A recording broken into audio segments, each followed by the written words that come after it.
नमस्कार, स्वागत है आप सभी का द पॉलिटिकल क्लासेस में। आज हम बात करेंगे जॉन लॉक के बारे में, जिनका जन्म हुआ 1632 में और जिनकी मृत्यु हुई 1704 में। जॉन लॉक को फादर ऑफ लिबरलिज्म यानी उदारवाद के पिता के रूप में जाना जाता है। और ऐसा क्यों उन्हें कहा जाता है उदारवाद का पिता, उसके बारे में हम लोग जानेंगे।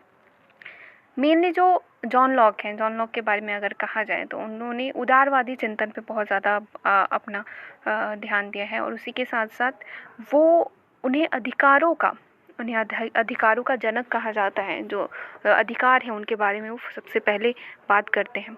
तो इनके मेन वर्क्स कौन से हैं?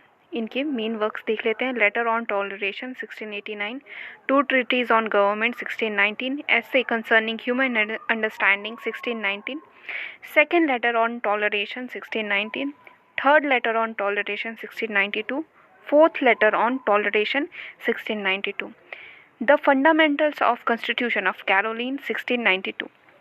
इनमें जो सबसे इम्पॉर्टेंट बुक जो है इनकी जो पूछी जाती है वो है टू ट्रीटीज ऑन गवर्नमेंट 1619, जो है वो अधिकतर रूप से मुख्य रूप से पूछी जाती है एग्जाम्स में। इम्पॉर्टेंस ऑफ जॉन लॉक की बात करें तो he is known as father of liberalism. इन्हें उदारवाद का पिता कहा जाता है। He wrote mainly during the times of glorious revolution of 1688 in England. जब इंग्लैंड में आप देखेंगे गौरवमयी जो क्रांति हो रही थी, ब्लडलेस रेवोल्यूशन का जो टाइम पीरियड चल रहा था, उस टाइम पे इन्होंने बहुत सारी किताबें लिखी। और इनकी जो किताबें थी, इनकी जो राइटिंग्स थी, उस वजह से इन्होंने जो पत्र पत्रिकाएं लिखी, उस टाइम पे इन्होंने जन समाज को जागरूक करने में बहुत ज़्यादा अपना योगदान दिया। इनके अनुसार जो according to him the state of nature, यानी जो हमारा जो प्रकृति है, ठीक है, जो शुरू में राज की जो प्रकृति है वो कैसी है, is a state of perfect and complete liberty, free from the interference of others. The state of nature is pre-political, but it is not pre-political, pre-social, but it is not pre-social. ठीक है, मतलब क्या है इसका कि जो हमारा जो स्टेट है, स्टेट में क्या है, हमारे यहाँ कंप्लीट लिबर्टी यानी सभी को स्वतंत्रता प्राप्त है। और उसी के साथ साथ यहाँ पे जो है आपको सभी को एक तरीके से फ्री है, सभी लोग फ्री हैं। और वहाँ पर आपका क्या कहते हैं, कोई भी इंटरफेरेंस नहीं कर रहा किसी दूसरे के काम में। उसी की तरह से जो आपकी प्राकृतिक अवस्था जो है, प्राकृतिक अवस्था में द स्टेट ऑफ नेचर जो है वो उसको प्राकृतिक अवस्था भी कहते हैं हिंदी में।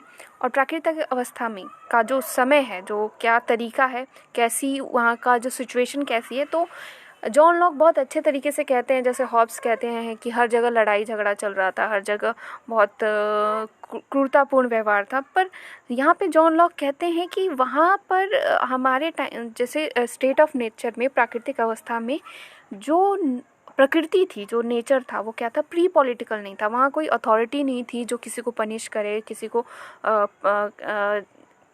को दंड दे, या फिर कोई अगर कोई गलत काम हो रहा है या फिर लोगों को जो ह्यूमंस है उनको आगे बढ़ाए।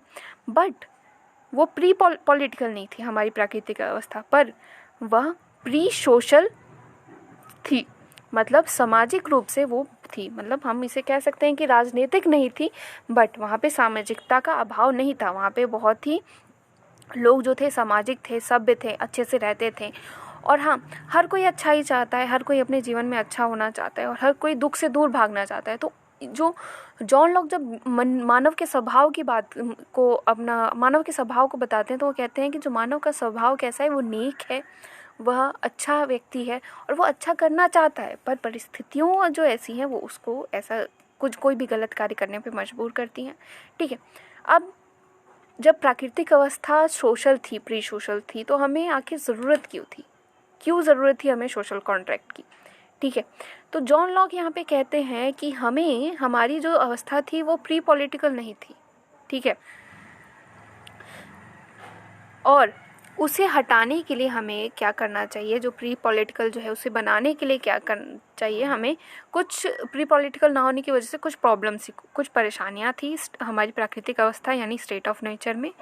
There was no establishment of law, यहाँ पे there was no established law, कोई भी कानून नहीं था। एंड इम्पार्शियल जज, कोई भी ऐसा जज नहीं था जो कि निष्पक्ष हो के, जैसे आज के टाइम पे निष्पक्ष रूप से कोई भी निर्णय लिया जाता है जजों द्वारा, तो उस तरीके का वहाँ पे नहीं था। जिसका जो सगा संबंधी है, लोग उसी के लिए नहीं निर्णय लेंगे।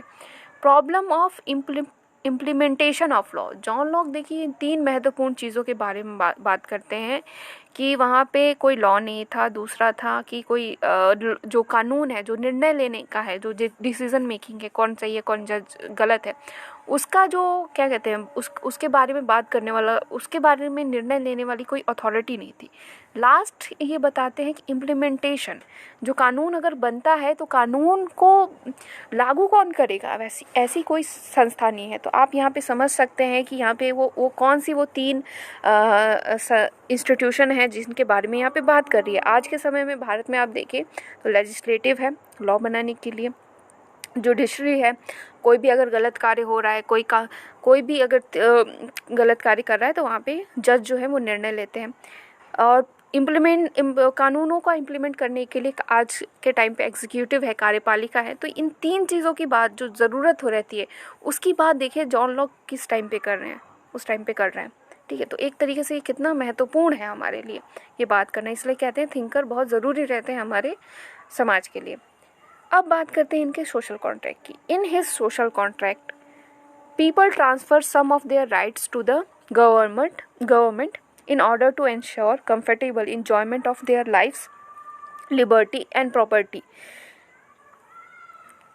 जॉन लॉक प्राकृतिक अधिकारों के जनक माने जाते हैं। प्राकृतिक अधिकार जो हैं वो क्या उनका मानना है जॉन लॉक के अनुसार, जीवन जीने का अधिकार, स्वतंत्रता का अधिकार और संपत्ति का जो अधिकार है। इन तीनों अधिकारों पे बहुत ध्यान देकर वो बहुत जोर देते हैं कि ये जो तीनों अधिकार है वो प्राकृतिक अधिकार है।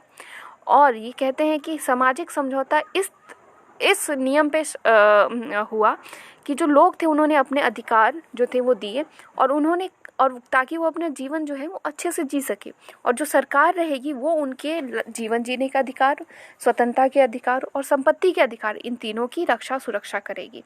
ठीक है, और उन तीनों को प्रोटेक्ट भी करेगी। Then people would agree to a limit on their property. It can be passed on only to those who consent to obey the state.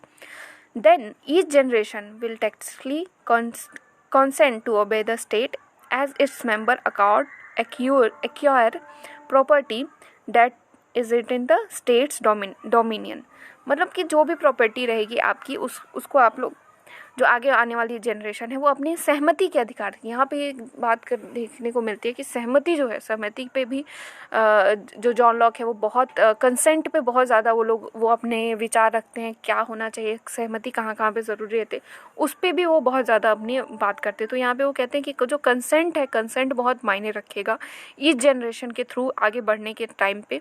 और if government fails to do their work properly, people have right to revolution.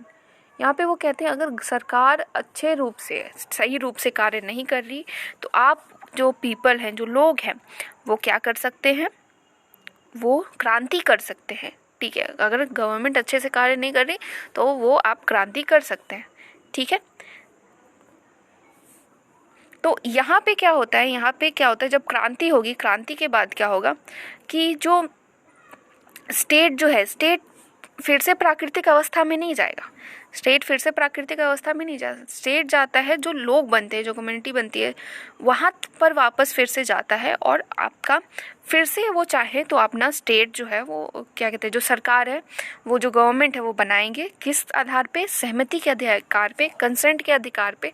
जो उनका सहमति है, उस सहमति से वो फिर से एक समझौता बनाए, अपना क्या कहते हैं, अपना एक नई गवर्नमेंट बनाएंगे, जिससे कि वो इंश्योर करेंगे अपने सभी क्या कहते हैं, जो पॉलिटिकल जो उनके राइट्स हैं, उनके जो राइट्स हैं उनको इंश्योर करेंगे। तो यहाँ पे जो है सोशल कॉन्ट्रैक्ट जो है, सामाजिक समझौता है, इसमें लॉक समझाने की कोशिश करते हैं कि जो पीपल्स है, पीपल का कंसेंट बहुत मायने रखता है। और जो गवर्नमेंट है, गवर्नमेंट को कम से कम जो रहता है, जो इंडिविजुअल की जो प्रॉपर्टी है उस पर राइट रहेगा, और जो इंडिविजुअल है वो अच्छे तरीके से अपना जो भी कार्य है वो करना चाहे वो कर सकता था। तो ये थे जॉन लॉक, जो इनके बारे में मैंने थोड़ा सा समझाया। अगर और किसी थिंकर के बारे में आप लोग चाहते हैं कि मैं समझाऊं, और अगर आपको लगा हो कि समझ में आ रहा है तो प्लीज़ आप लोग कमेंट बॉक्स में कमेंट कीजिएगा। And thank you so much and all the best for your exams.